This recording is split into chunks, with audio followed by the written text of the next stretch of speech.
Že tukaj Valentin. Danes bom govoril o šoli življenja.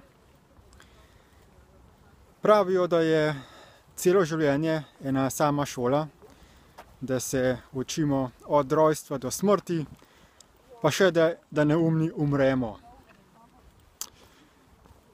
Vsekakor nas skozi javni šolski sistem poizkušajo naučiti o nekih stvareh, ki jih potrebujemo za življenje.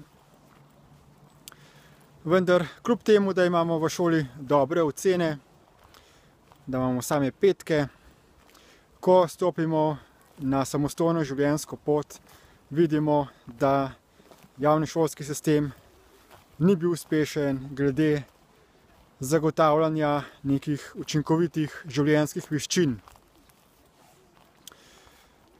Stvar je že v tem, da sam način poučevanja v šolah je tak, da so učenci, ki poslušajo, ki sprejemajo znanje, na drugi strani so pa učitelji, ki podajajo znanje. V šoli se torej naučimo neke pasivnosti, navadimo se, da nam bodo vedno drugi govorili, kaj moramo delati, kaj je prav in kaj je narobe. Zelo malo je lastnega preizkušanja, lastnega raziskovanja.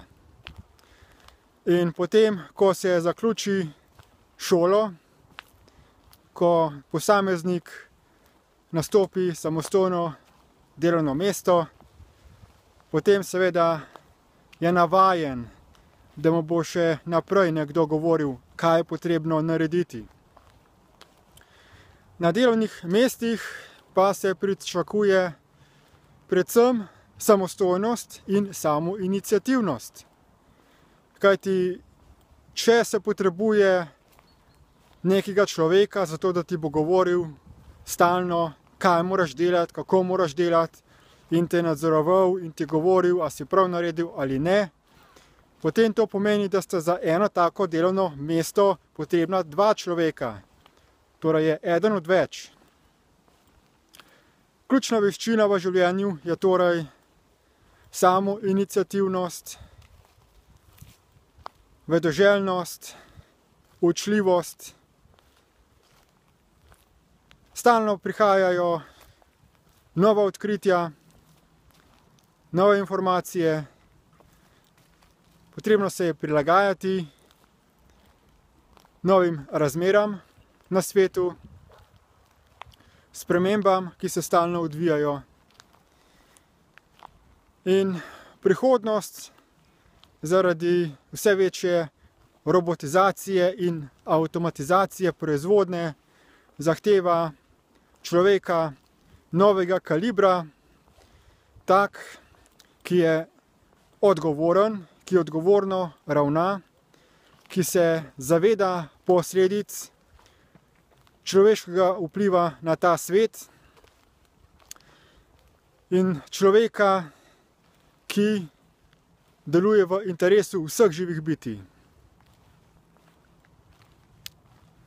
V šolah nas tudi zelo malo naučijo, kako človek funkcionira, kaj smo mi.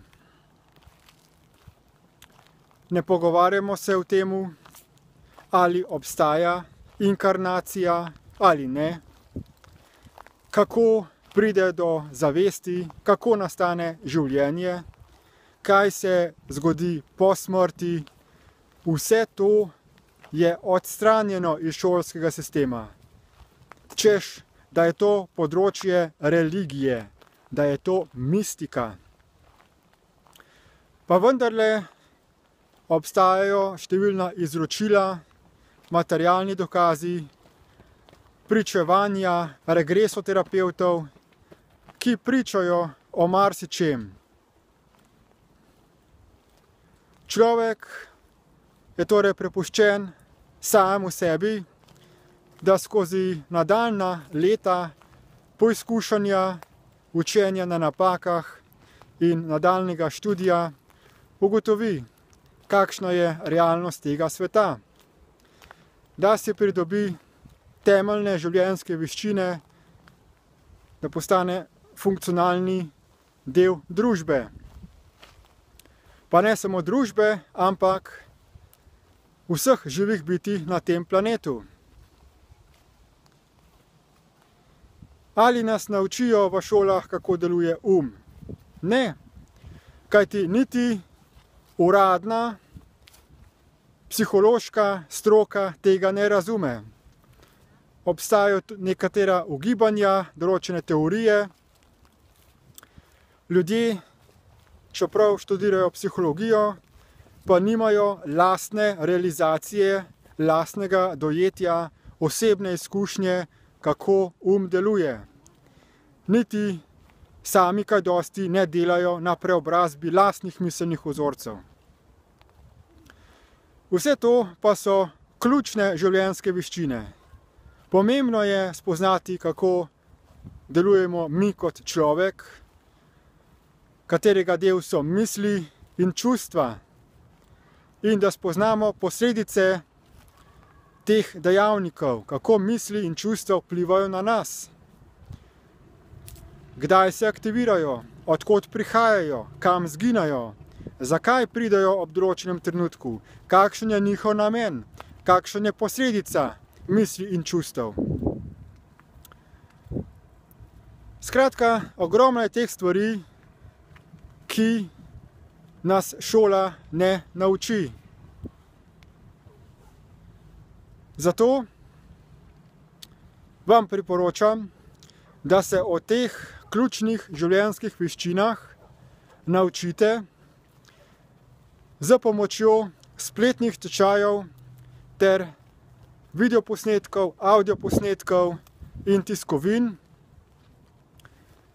globalnega gibanja Destiny, poznano tudi pod imenom Equal Life Foundation, torej Fundacija enakovrednega življenja. Na voljo imate brezplačni spletni tečaj DIP Lite, kjer se lahko naučite natančnega razumevanja delovanja in misli, spoznate orodja za očiščevanje miselnih vzorcev, da postanete boljši človek, boljši del življenja na tem svetu.